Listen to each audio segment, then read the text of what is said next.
Hi everyone, it's Ron here at Simmod Lens. Today we're going to modify the Canon FD17f4 SSC lens 2EF using the Simmod Edmika conversion system.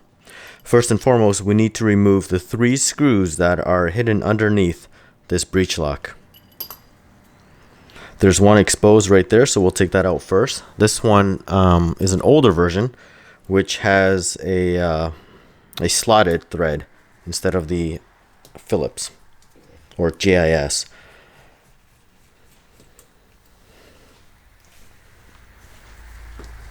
This lens does lock, so we do need to press this button here. Just press that down and it will release the breech lock, and by turning that breech lock it reveals the other 2 screws that we will need to remove.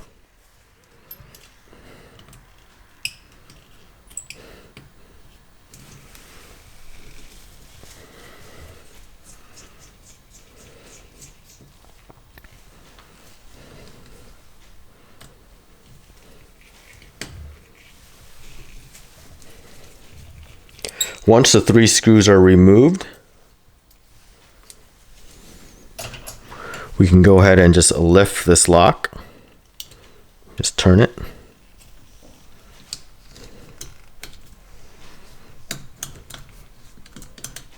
Actually, no, there we go. A little bit more stiff than I thought. Something was catching onto it, but it usually just lifts right up. We'll put that aside. We will notice that there is this tab here, or this pin right there. So we'll take our tweezer and pull that pin out. There's a spring on it as well, so we want to pull out the tab, or the pin and the spring.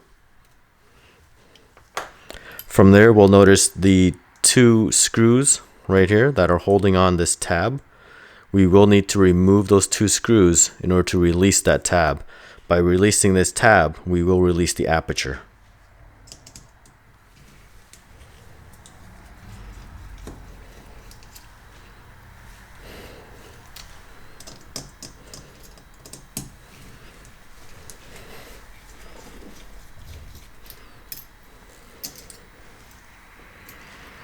So once that comes off,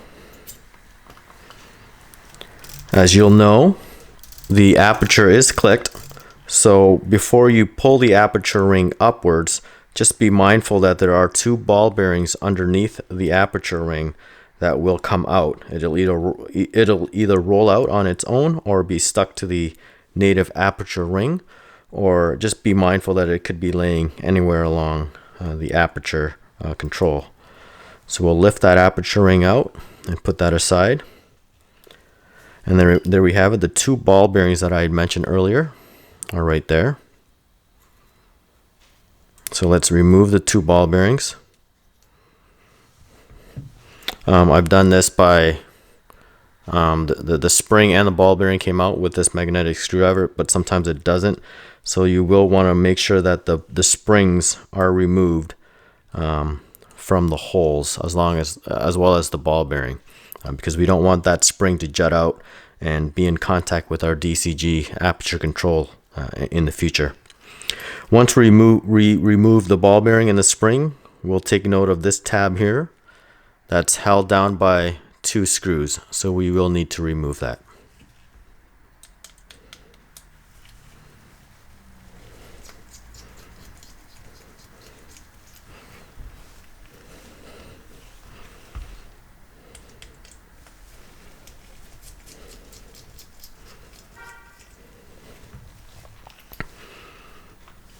Once that is removed, we'll go ahead and clean out this area here of any debris, dirt, or lubricant from the old aperture ring. So we'll do that.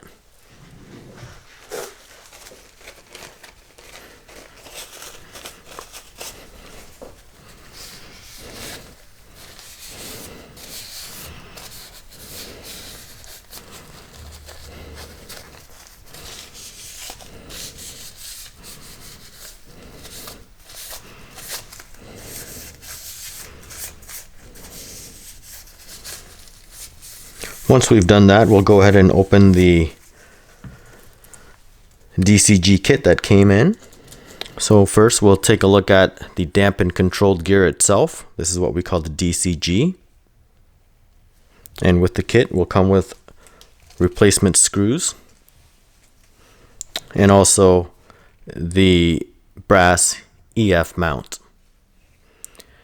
We'll take note of the DCG and this pin or this rod that we'll need to connect to the lens. This particular 17mm requires that rod from the DCG to go inside this area here.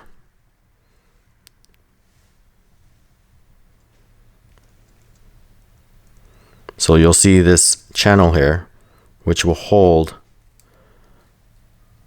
the rod, and when that rod moves the linkage, it opens and closes the aperture. So we will take the DCG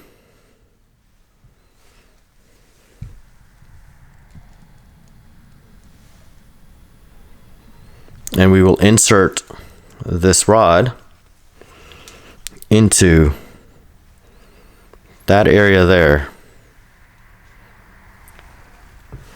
to control the aperture, and it's very easy to do.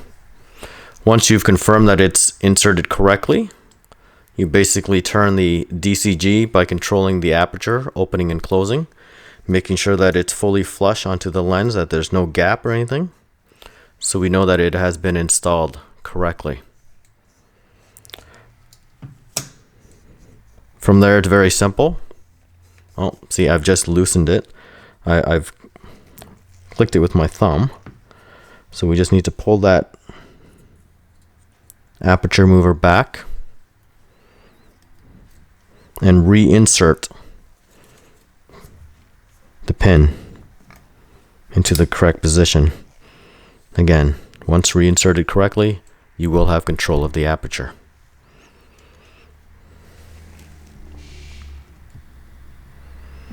From there, we'll align the holes of the brass EF mount to the mounting holes on the lens. A good trick to do that is to figure out the center of the lens, where the marking is, that orange line, and align that with the top logo of the mount. That will give you a good reference as to where the holes are. And you basically align the holes and use the supplied replacement screws to be reinserted. There are 4 screws that come in the bag, however, you will only require 3. The replacement screws that we provide are JIS screws.